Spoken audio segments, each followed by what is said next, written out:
Hello everyone, and welcome to another episode of the Tombstone Tourist. This week I'm back at Elmwood Cemetery in Shepherdstown, West Virginia. This is one of the oldest and most historic cemeteries in West Virginia's eastern panhandle.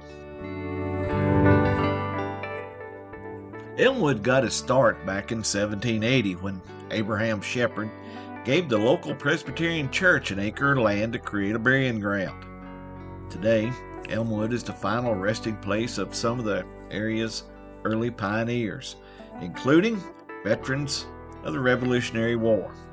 It's also the final resting place of 252 Civil War veterans, many of whom died at the Battle of Antietam. In last week's video, I visited the grave of noted railroad photographer O. Winston Link. This week, I'm going to walk just a short distance up the hill and visit the final resting place of one of CNN's Baghdad boys, broadcast journalist John Holliman.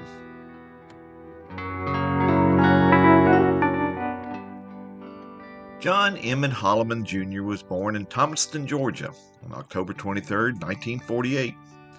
As a teen, he developed an interest in broadcast journalism and took a job as a sports reporter for his local radio station.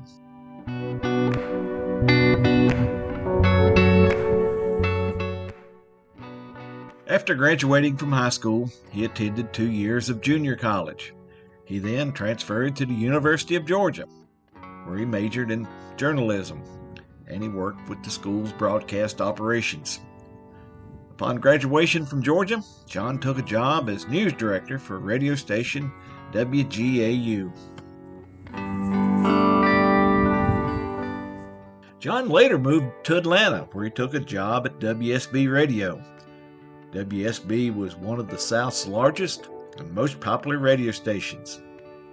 There, he became one of the station's most popular figures, second only to the voices of the Atlanta Braves, whose games were also broadcast on WSB. John was so popular in Atlanta when the cable news network launched in June of 1980, he was hired as one of CNN's original field reporters. At CNN, John covered such world events as the student uprising in Tiananmen Square in 1989. But John is best remembered for being one of only 3 journalists in Baghdad at the start of the Persian Gulf War.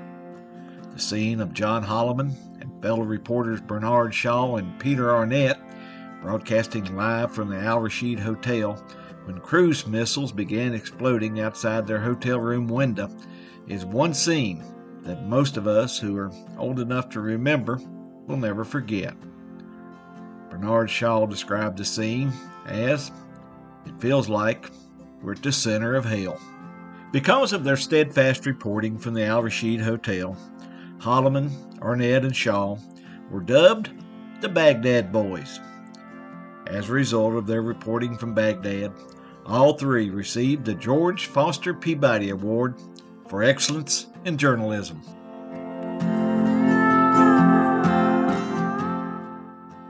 When John returned to Atlanta, he became the network's national correspondent and was the lead reporter for the network's coverage of the space program. He covered such notable events as the Pathfinder mission to Mars in 1997, and he was scheduled to cover John Glenn's return to space in 1998. But John would not live to see Glenn return to space on board the Space Shuttle Discovery. On September 12, 1998, John Holliman died in an automobile crash near his home in Snellville, Georgia. He was only 49 years old. The following year, the press room at Launch Complex 39 at the Kennedy Space Center was named in his honor.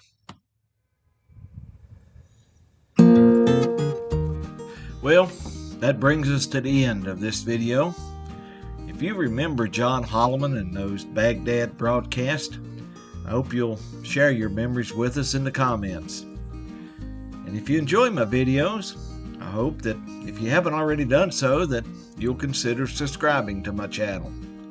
And while you're at it, A thumbs up is always very much appreciated. Now, until next time, please remember, life is a wonderful journey. Be sure to take time and enjoy it. And I'll see you down the road. So long, everybody.